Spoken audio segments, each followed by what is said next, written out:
அனைத்து உணர்ந்தவள் ஆத்திரப்படும்படி ஏதும் கேட்க மாட்டா என்பது எனக்கு தெரியும்.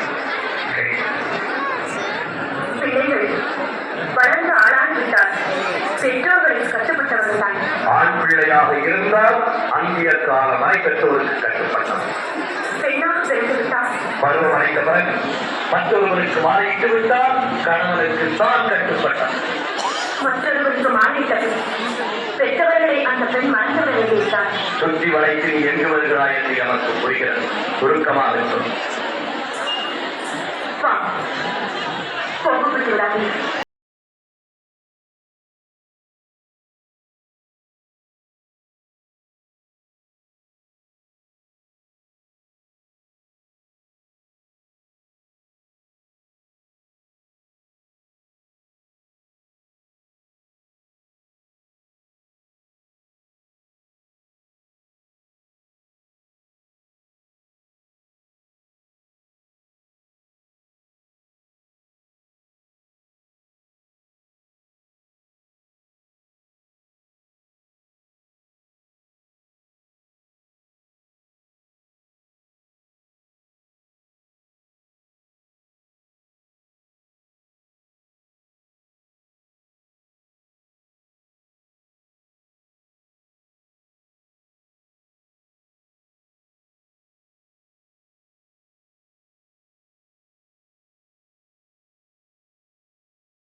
எங்கு வந்தாய்?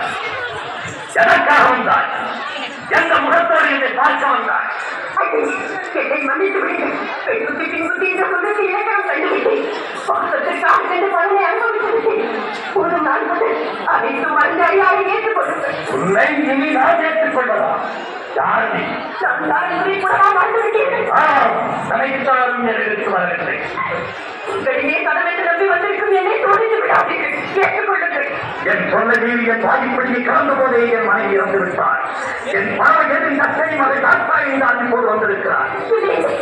ஒரு முறை என்னை தச்சை மகள் என்று சொல்லாதீர்கள். அவர் எனக்கு தந்தை வந்த நான் அவருக்கு மகள் வந்த என்று ஊரையே சொல்லிவிட்டேன்.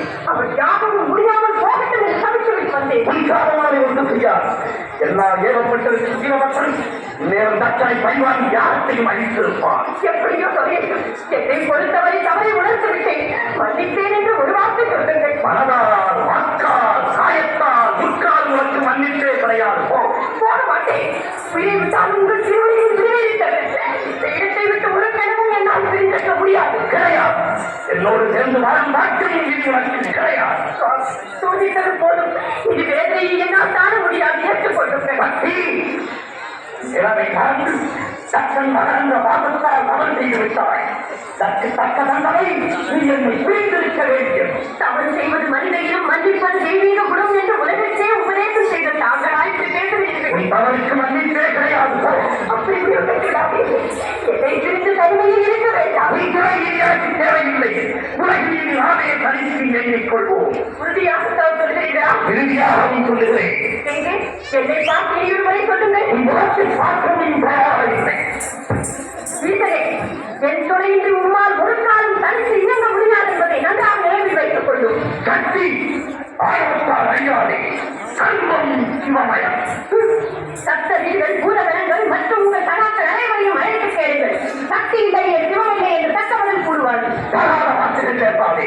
சிவம் தான் முறையில் சிறந்தது. இல்லை, சக்தி நான் உலகில் உயர்ந்தவன். சிவம் இல்லையே சக்தி இல்லை. சக்தி இல்லையே சிவம் இல்லை. சிவம் தான் பெரிய சக்தி நான் பெரிய ஆளுக்கு பெண் அடிமை. நாளையும் பெற்று தருவது பெண்மை. நீ இன்றி நான் உண்டு. நான் இங்கு நீ இல்லை. ஆயா